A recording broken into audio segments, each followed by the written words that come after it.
aku tuntut di akhirat. Subhanallah, kadang-kadang kalam tersebut keluar daripada hati kita yang membara, hati kita yang marah. Pada setiap hari kita berhadapan dengan suasana yang macam-macam.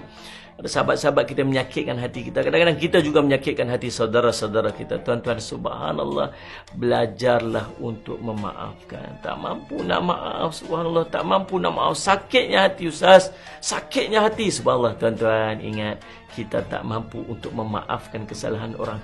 Padahal pada masa yang sama, berapa banyak kita menyakitkan hati orang lain yang kita mengharapkan dia memaafkan kita. Satu hari, tuan-tuan, Nabi SAW menceritakan kepada para sahabat. Nabi SAW tersenyum hingga nampak giginya. Nabi SAW duduk bersama dengan para sahabat. Baginda tersenyum sehingga nampak giginya. Lalu Sayyidina Umar pun bertanya, wahai Rasulullah, apakah yang membuat engkau gembira? Apakah yang membuat engkau tertawa? Lalu kata Nabi SAW, Allahumma salli ala, ada dua orang lelaki daripada kalangan umatku berdiri di hadapan Allah Subhanahu Wa Taala. Lalu subhanallah salli ala Muhammad, seorang berkata kepada seorang yang lain, berkata kepada ya Allah, tunaikan hak aku ke atasnya. Lalu subhanallah salli ala Sayyidina Muhammad, Allah berfirman, berikan kepada saudaramu itu pahala-pahala kebajikan yang kamu ada. Lalu berkata lelaki yang dituntut itu, wahai Tuhanku, tidak ada sesuatu pun daripada amalku yang berbaki. Habis semua telah aku serahkan kepadanya. Lalu lelaki yang menuntut pula berkata, ya Allah, salli ala Sayyidina Muhammad, dosa aku ini engkau pindahkan kepadanya. Marah sungguh ni tuan-tuan.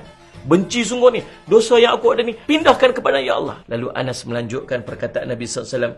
Lalu pada ketika tersebut, aku melihat Nabi SAW telah mula mengalirkan air mata. Lalu baginda bersabda, sungguh hari itu adalah hari yang sangat berat. Iaitu di hari manusia akan memerlukan orang-orang yang menanggung sebahagian daripada dosa-dosa mereka. Lalu tuan-tuan, Allah berfirman kepada yang menuntut tadi ni. Dia kata, angkat wajah kamu, angkat pandangan kamu. Diperlihatkan kepadanya keindahan syurga di hadapan matanya. Lalu subhanallah, dia kata, apa yang kamu nampak? Dia angkat kepalanya dan dia melihat subhanallah bangunan-bangunan yang sangat cantik. Bangunan-bangunan dalam syurga yang sangat cantik. Ya Allah, aku melihat bangunan-bangunan dalam istana-istana dalam syurga yang sangat cantik. Ya Allah, untuk siapakah itu? Untuk Nabi manakah itu? Untuk Siddiq manakah itu? Lalu Allah berkata, kepada orang yang mampu membayar harganya. Siapakah yang mampu untuk membayar harganya? Ya Allah, siapakah yang mampu untuk membayarkan? Berapakah harga ya Allah?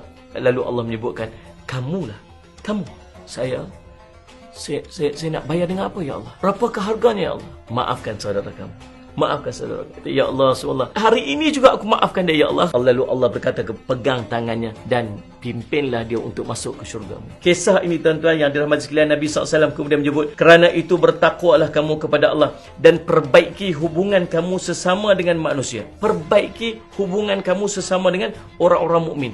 Tuan-tuan, jangan disebabkan kebencian kita, dendam kita kepada saudara-saudara se-Islam kita yang akhirnya menyebabkan kita tersadung di hadapan pintu syurga. Jangan sampai ke tahap kita tertahan dalam keadaan menunggu yang penungguan yang begitu lama. Kita tidak mampu untuk masuk syurga padahal kita sudah layak untuk masuk ke syurga Allah. Disebabkan ada satu perkataan yang kita sebutkan waktu hidup di dunia, aku akan tuntut di akhirat. Maka tuan-tuan, mudah-mudahan kita menjadi seorang yang mampu untuk memaafkan saudara-saudara se-Islam kita. Dan mudah-mudahan dengan kemaafan itu, Allah akan kurniakan syurga yang luasnya seluas langit dan bumi. Wassalamualaikum warahmatullahi wabarakatuh. Sampaikanlah dariku walaupun satu ayat.